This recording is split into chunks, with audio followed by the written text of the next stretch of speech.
Hi guys, welcome to Tactim channel. Hope you're doing well. In this video I'm gonna be showing you how to change phone notification sound for different apps 2024. So let's go to the settings first. Now you'll find here notifications. Click on notifications.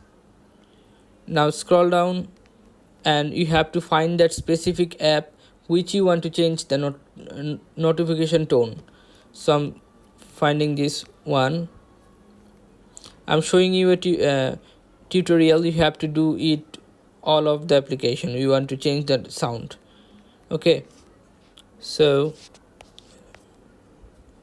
I'm gonna change this messenger sound notification. So I go to messenger, and then you can see here this sounds option which should be turned on.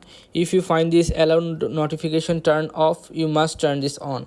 Make sure turn this on and sound should be turned on.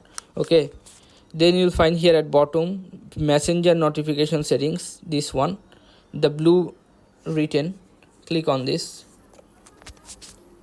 and then you will find here, scroll down, you will find here text tone, this one. You have to click on this and you can choose any tone you want. Okay, so like this application you have to do it with all application which you want to change the notification tone. So this is how you can do this, guys. If you find this video helpful, then please give a thumbs up and don't forget to subscribe the channel. Thank you so much for watching the video.